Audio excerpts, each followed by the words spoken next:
ನಿನ್ನೆ ಬಿಡದಿಯಲ್ಲಾದಂತಹ ಇನ್ಸಿಡೆಂಟ್ ಇಡೀ ರಾಜ್ಯ ಸರ್ಕಾರಕ್ಕೆ ಕಪ್ಪು ಚುಕ್ಕೆ. ನಿಮ್ಮಗಳ ಕೆಟ್ಟ ಹಠದಿಂದ ಪಾಪ ಅಧಿಕಾರಿಗಳು ನಮ್ಮ ಹೆಣ್ಮಕ್ಳಿಂದ ಪರ್ಕೆ ಸೇವೆ ಮಾಡಿಸ್ಕೊಳ್ಬೇಕಾಯ್ತು. ಮಾನ್ಯ ಮುಖ್ಯಮಂತ್ರಿಗಳಾದ ಡಿ ಕೆ ಶಿವಕುಮಾರ್ ಅವರೇ, ದಯಮಾಡಿ ನೀವು ಸ್ಥಳಕ್ಕೆ ಬಂದು ನೋಡಿ.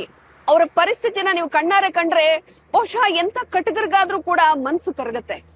ನೀವು ತಪಸ್ ಮಾಡಿ ಆ ಜಾಗಕ್ಕೆ ಬಂದಿದ್ದೀರಾ. ದೇವರಾಗಕ್ಕೂ ಅವಕಾಶ ಇದೆ, ರಾಕ್ಷಸನಾಗೋಕ್ಕೂ ಅವಕಾಶ ಇದೆ.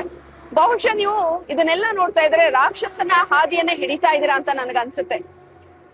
ಮಾನ್ಯ ಮಾಜಿ ಮುಖ್ಯಮಂತ್ರಿಗಳಾದಂತಹ ಸಿದ್ದರಾಮಯ್ಯನವರಲ್ಲಿ ನಾನು ವಿನಂತಿ ಮಾಡ್ಕೊಳ್ತಾ ಇದ್ದೀನಿ, ದೇವನಹಳ್ಳಿ ಹತ್ರ ಇದೇ ರೀತಿ ರೈತರ ಗಲಾಟೆ ಆದಾಗ ನೀವು ಸಹಾನುಭೂತಿಯನ್ನ ತೋರಿ ಆ ಪ್ರಾಜೆಕ್ಟ್ ಇಂದ ಹಿಂದೆ ಸರಿದ್ರಿ. ಈಗ ನೀವು ದಯಮಾಡಿ ಮೌನ ವಹಿಸೋದು ಬೇಡ, ಮೌನ ಮುರಿರಿ, ಮಧ್ಯಪ್ರವೇಶ ಮಾಡ್ಬೇಕು ಅಂತ ನಾನು ಸಿದ್ದರಾಮಯ್ಯನವರಲ್ಲಿ ವಿನಂತಿ ಮಾಡ್ಕೊಳ್ತೀನಿ. ನಿಮ್ಮ ಸರ್ಕಾರಕ್ಕೆ ಕಿವಿ ಹಿಂಡಿ ಬುದ್ಧಿ ಹೇಳಿ. ಆ ಒಂದು ಅಧಿಕಾರ ನಿಮ್ಮ ಅನುಭವಕ್ಕೆ, ನಿಮ್ಮ ಹಿರಿತನಕ್ಕಿದೆ ಅಂತ ನಾನು ಭಾವಿಸ್ತಾ ಇದ್ದೀನಿ. ಕಳೆದ 500 ದಿವಸಗಳಿಂದ ಸಾಕಷ್ಟು ಹೋರಾಟಗಳಾಯ್ತು. ಬೀದಿಗಿಳಿದು ಜೆಡಿಎಸ್ ಕೂಡ ಹೋರಾಟ ಮಾಡ್ತಾ ಇದೆ. ಹಲವಾರು ರೈತ ಸಂಘಟನೆಗಳು ಕೈ ಜೋಡಿಸಿದೆ. ಹಲವಾರು ಅಸ್ತ್ರಗಳನ್ನ ಪ್ರಯೋಗ ಮಾಡಿದ್ದಾಯ್ತು. ಬಹುಶಃ ಅದೆಲ್ಲೋ ಒಂದ್ ಕಡೆ ಫಲ ಕೊಡ್ತಾ ಇಲ್ಲ ಅಂತ ನನಗೆ ಅನ್ನಿಸ್ತಾ ಇದೆ. ಇಷ್ಟೆಲ್ಲ ಆದ್ಮೇಲೆ ನಾವು ಸುಮ್ನಾಗ್ತೀವಿ ಅಂತ ಭಾವಿಸಿದ್ರೆ ಅದು ನಿಮ್ಮ ಭ್ರಮೆ.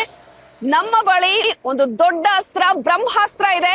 ಅದುವೇ ನಮ್ಮ ಮಾಜಿ ಪ್ರಧಾನಿಗಳಾದಂತಹ ದೇವೇಗೌಡರು. ಈಗಾಗಲೇ ಅವರು ಹೇಳಿದ್ದಾರೆ, ಗಾಂಧಿ ಪ್ರತಿಮೆ ಬಳಿ ನಾನು ಪ್ರತಿಭಟನೆಯನ್ನ ಮಾಡ್ತೀನಿ ಅಂತ.